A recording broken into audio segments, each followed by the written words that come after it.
देखिए ये भी जो है प्रकाश के परावर्तन और अपवर्तन से संबंधित बहुत अच्छा ही न्यूमेरिकल है, ये अंकिक है।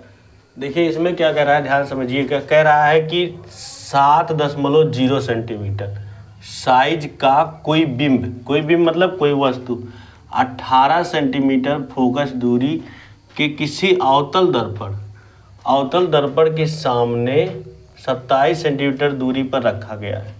दर्पण से कितनी दूरी पर किसी पर्दे को रखें कि उस पर वस्तु का स्पष्ट फोकसित प्रतिबिंब प्राप्त किया जा सके। प्रतिबिंब का साइज निकालना है, मतलब प्रतिबिंब कितना लंबा बनेगा, और प्रकृति बताना है कि प्रतिबिंब आभासी होगा कि वास्तविक होगा। तो पहले जो दिया है वो लिख लीजिए सॉल्यूशन।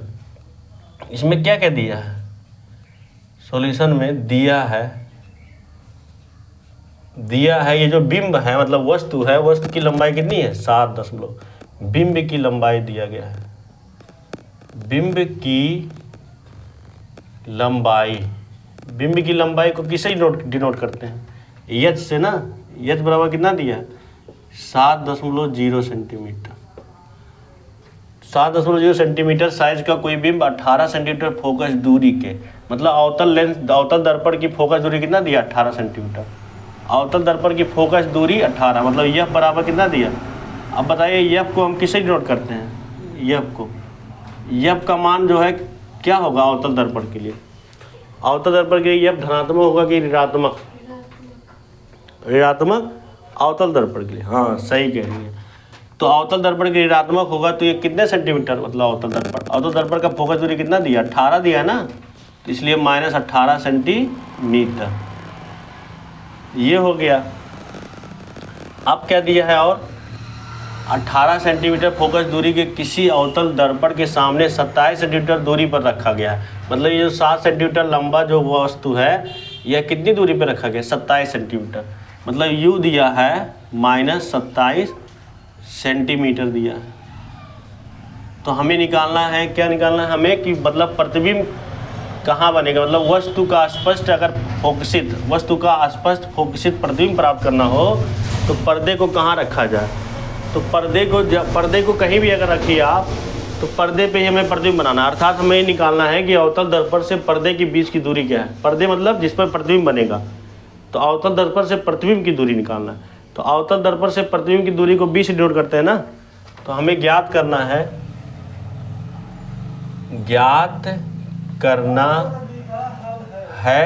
करना है हमें बी निकालना है। क्या निकालना है? बी।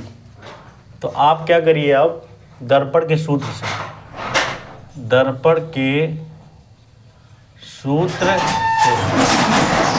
का सूत्र क्या कहता है 1/f = 1/u + 1/p होता है कि नहीं होता? बताइए। अब 1/f का मान कितना है -18 है, = u का मान कितना है -27 है, + 1/p। और हमें निकालना हो 1/p, तो इसको इधर ले आइए कि नहीं, या इस तरह से जो है इसको, ये प्लस है ना, इसके पहले इधर आएगा माइनस हो जाएगा नहीं, तो 1/-18 ये प्लस इधर आएगा -1/-27 = 1/b। हो गया कि नहीं हो गया? अब देखिए ये माइनस ऊपर जाएगा तो प्लस हो जाएगा नहीं, और ये माइनस ऊपर जाएगा तो -1/18, और ये माइनस ऊपर जाएगा तो प्लस हो जाएगा 1/27 = 1/b।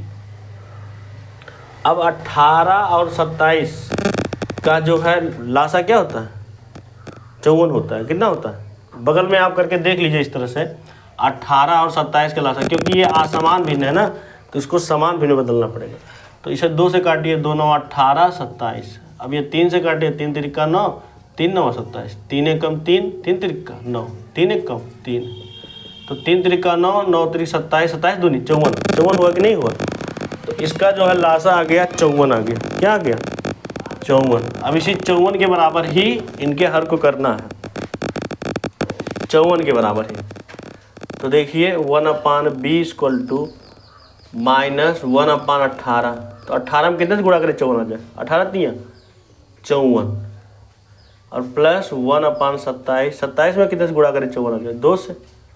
तो देखिए 1/b = हो जाएगा -3/54 + 2/54।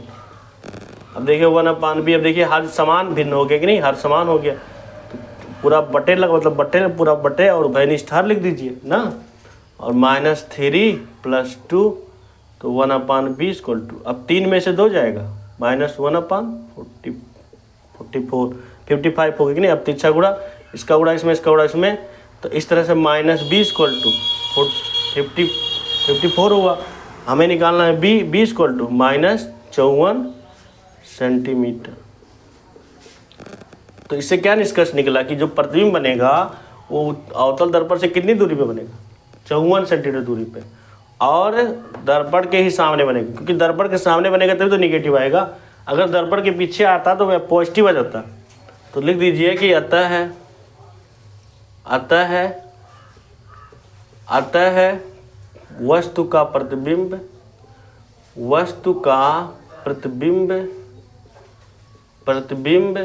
अवतल दर्पण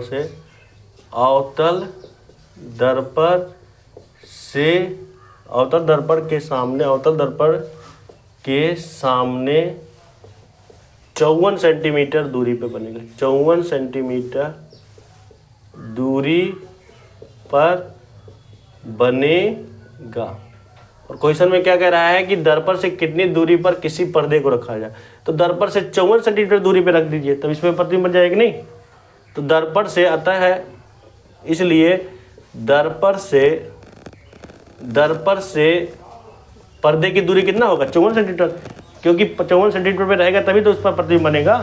क्योंकि मैंने क्या निकाला कि वस्तु का जो प्रतिबिंब बन रहा है वो अवतल दर्पण के सामने 54 सेंटीमीटर दूरी पे बन रहा है, इसलिए हमें दर्पण से पर्दे को भी 54 सेंटीमीटर रखना पड़ेगा। तो इसलिए दर्पण से पर्दे की दूरी जो हो जाएगी, दर्पण से पर्दे की दूरी कितना होगी, दूरी 54 सेंटीमीटर होगी, 54 सेंटीमीटर होगी, तभी जो है उस वस्तु का प्रतिबिंब दर्पण मतलब पर्दे पे बन जाएगा। एक तो ये हो गया कि मतलब दर्पण से पर्दा जो है कितना दूरी पे रहेगा, दर्पण से पर्दे की दूरी क्या होगी, 54 सेंटीमीटर होगी। अब कह रहा है प्रतिबिंब की साइज निकालना है। प्रतिबिंब की साइज के लिए हम रेखीय आवर्धन लगाते हैं। तो रेखीय आवर्धन, तो अवतल दर्पण का रेखीय आवर्धन हो जाएगा, अवतल दर्पण के लिए रेखीय आवर्धन, चाहे अवतल हो चाहे उत्तल हो, सबके लिए रेखीय आवर्धन तो सेम ही रहेगा। रेखीय आवर्धन यम = होता है प्रतिबिंब की लंबाई h' बटे वस्तु की लंबाई, और दर्पण के लिए -b/u होता है। तो देखिए हमें निकालना क्या है, प्रतिबिंब का साइज निकालना ना, तो h' निकालना। तो h' को इधर रहने दीजिए, ये b है, -b/u गुणे h। अब देखिए h' = b का मान कितना है, b जो निकाले हैं अभी हम, कितना है b, 54 आया ना, -54 चिन्ह के साथ, माइनस पहले से 1 है, और ये b का मान भी -54 है, प्लस u का मान कितना है, -27 है, और गुणे h मतलब वस्तु की लंबाई 7 दिया है, यहाँ दिए h 7 दिया। तो इस तरह से जो है, अभी माइनस कैंसिल हो जाएगा, तो इस तरह से h' मिलेगा, h' बराबर हो जाएगा। अब काट दीजिए, कट रहा है, हाँ कट जाएगा। देखिए यहाँ पर जो है 3 से कट दीजिए, 3 9 27 और 3 1 कम 3 3 9 8 24, कट गया कि नहीं, 3 9 27, 3 1 कम 3 3 8 24। अब 9 1 कम 9 9 दूनी 18। तो इस तरह से ऊपर 2 बचा और माइनस चिन्ह है, -2 और गुणे 7 बचा, और नीचे तो कुछ नहीं बचा, तो h' बराबर -14 सेंटीमीटर। तो ये जो प्रतिबिंब की जो साइज आ गई, अतः प्रतिबिंब की साइज कितना है, प्रतिबिंब की साइज मतलब लंबाई, प्रतिबिंब की साइज 14 सेंटीमीटर। ये ऋणात्मक क्या बता रहा है कि प्रतिबिंब कैसा बनेगा, वास्तविक बनेगा। क्योंकि ऋणात्मक मतलब क्या है कि प्रतिबिंब जो है ये प्रकाश जो मुख्य अक्ष है उसके नीचे है रे प्रतिबिंब, मतलब उसकी लंबाई मुख्य अक्ष से नीचे दूरी देखी जा रही है। तो हम कह देंगे इसकी प्रकृति बताना है कि चूंकि कैसे लिख दे, चूंकि प्रतिबिंब की साइज ऋणात्मक है, चूंकि h' = -14 जो कि क्या है, जो कि ऋणात्मक है, कि ऋणात्मक है, इसलिए प्रतिबिंब की प्रकृति, इसलिए प्रतिबिंब की प्रकृति जब ऋणात्मक है, डैश मतलब जो प्रतिबिंब की जो लंबाई ऋणात्मक है, इसलिए प्रतिबिंब की प्रकृति जो है वास्तविक कामा उल्टा होगी। प्रतिबिंब की प्रकृति क्या होगी? वास्तविक कामा उल्टा होगी, क्योंकि अब नीचे ही बनेगा। देखिए बच्चों, ये बहुत इंपॉर्टेंट क्वेश्चन ये भी है। इसमें कह रहा है कि ये भी बहुत बार पेपर में आया है बोर्ड में, मेरे ख्याल से ये 2023 में भी आया है, मेरे ख्याल से बहुत इंपॉर्टेंट है। और 2021 में भी आया है, ये 2019 में भी ये क्वेश्चन आया है, बोर्ड की नज़र से बहुत इंपॉर्टेंट है ये। इसमें कह रहा है कि उस लेंस की फोकस दूरी ज्ञात कीजिए, उस लेंस की फोकस दूरी ज्ञात कीजिए जिसकी क्षमता, मतलब लेंस की जो क्षमता है -2.0 और ये जो है क्षमता का मात्रक होता है डायोप्टर है। यह किस प्रकार का लेंस है? आपको ये बताना है कि यह किस प्रकार का लेंस है, मतलब उत्तल लेंस है कि अवतल लेंस है। तो इसमें जो दिया है, पहले आप ध्यान दीजिए क्या दिया है। दिया है लेंस की क्षमता दिया है, लेंस की क्षमता जिसे हम P से डिनोट करते हैं। लेंस की क्षमता को किससे डिनोट करते हैं? P से। तो P बराबर दिया है -2.0 डायोप्टर दिया है, -2.0 डायोप्टर। और जो है हमें निकालना है, मतलब ज्ञात करना है, फोकस दूरी निकालना है। तो चूंकि हम जानते हैं, चूंकि लेंस की क्षमता जो होता है, लेंस की क्षमता P बराबर होता है 1/, लेंस की फोकस दूरी होती है 1/, लेंस की फोकस दूरी जिसे हम स्मॉल f से डिनोट करते हैं, यही होता है डायोप्टर। ये जो है लेंस की क्षमता का फार्मूला होता है। अब हमें निकालना है, इसे हम या करके इस तरह से लिख सकते हैं, या हमें लेंस की फोकस दूरी निकालना है ना, तो इच्छा गुणा कर दीजिए। तो हम कह सकते हैं कि लेंस की फोकस दूरी यह बराबर हो जाएगा, अब ये P इधर आएगा तो 1/P हो जाएगा, ये लेंस की क्षमता P। अब देखिए यहाँ पर क्या दिया है, 1/P का मान कितना दिया है? -2.0 दिया है ना, -2.0। और ये फोकस दूरी हम मीटर में मापते हैं, क्योंकि मीटर के लिए ये फार्मूला लगाया गया है, ये मीटर है। अब हमें क्या करना है? दशमलव को ऊपर करना है। दशमलव को ऊपर करने के लिए हम ऊपर नीचे क्या करेंगे? क्योंकि दशमलव को अंश में करना है तो -1 से ऊपर नीचे क्या करेंगे? गुणा कर देंगे, तब ये दशमलव, ये जो है माइनस जो है ऊपर चला जाएगा, अंश में चला जाएगा। तो ये -1/, ये माइनस का गुणा माइनस में +2। अब ये 2.0 का मतलब 2 ही होता है। अब क्या करिए, एक में जो है हमें 2 से भाग करना है, तो एक में हम 2 से भाग करेंगे, जैसे 1 है, 1 में 2 से भाग करना इस तरह। दशमलव उतारिए, 0 बढ़ाइए, 2×5 = 10, तो इस तरह से आ गया 0.5 आ गया। अब 0.5 आ गया, लेकिन ये चिन्ह भी ध्यान देना है, माइनस लगा, इसलिए माइनस लगा दीजिए, तो -0.5 मीटर आ गया। तो यही हो गया लेंस की फोकस दूरी। अतः लेंस की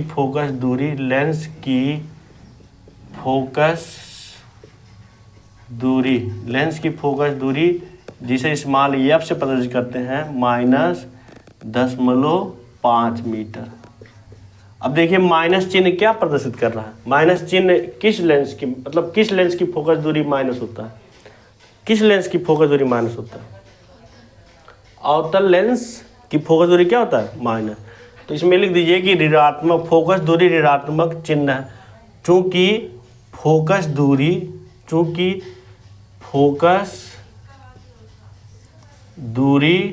ऋणात्मक चिन्ह के साथ है, चूँकि फोकस दूरी ऋणात्मक चिन्ह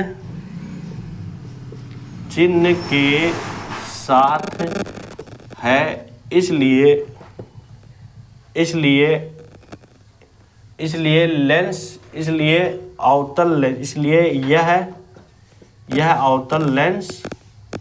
इसलिए यह अवतल लेंस होगा, क्योंकि अवतल लेंस की ही फोकस दूरी क्या होती है?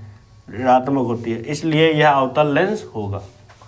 क्योंकि फोकस दूरी क्या है, ऋणात्मक चिन्ह के साथ है, इसलिए यह अवतल लेंस होगा। क्योंकि अवतल लेंस की फोकस दूरी क्या होती है, ऋणात्मक होती है।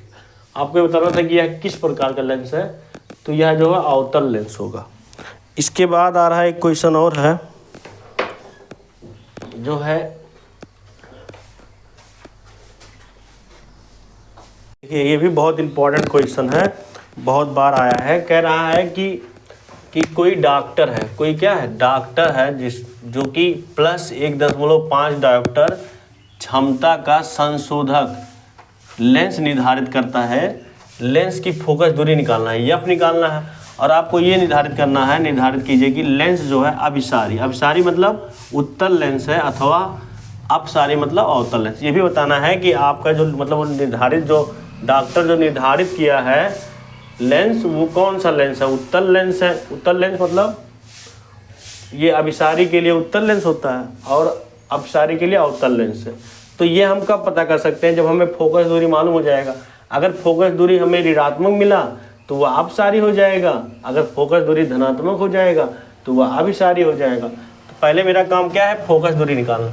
तो इसमें देखिए क्या है, दिया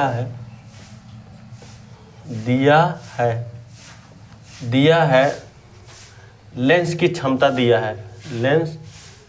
है, लेंस की क्षमता, जिसे हम P से प्रदर्शित करते हैं। लेंस की क्षमता दिया है +1.5 डायोप्टर, 1.5 डायोप्टर।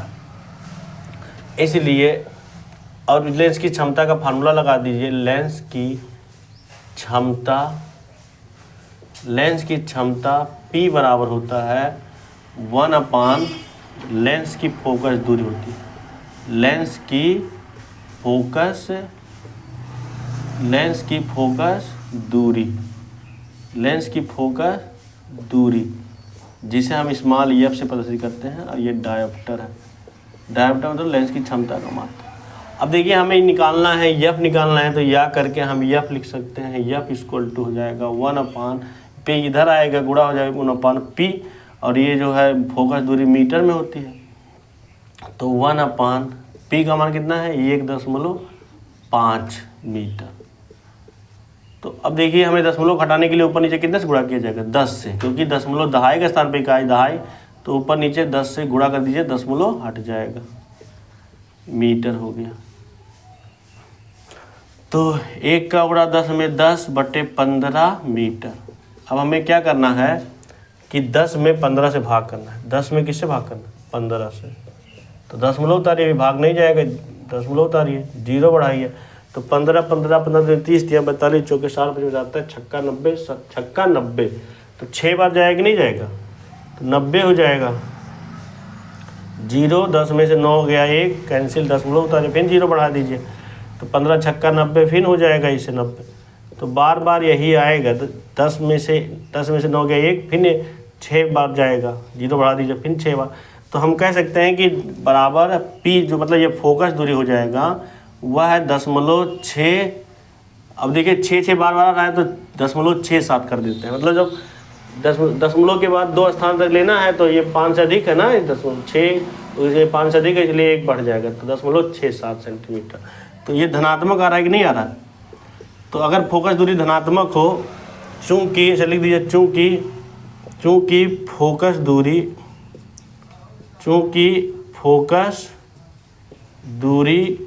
धनात्मक है, चूँकि फोकस दूरी क्या है, धनात्मक है, इसलिए यह लेंस अभिसारी होगा। इसलिए लेंस कौन सा होगा, लेंस अभिसारी है, इसलिए लेंस अभिसारी होगा। क्योंकि लेंस जब अभिसारी का होगा, जब फोकस दूरी धनात्मक है, इसलिए लेंस क्या होगा, अभिसारी होगा।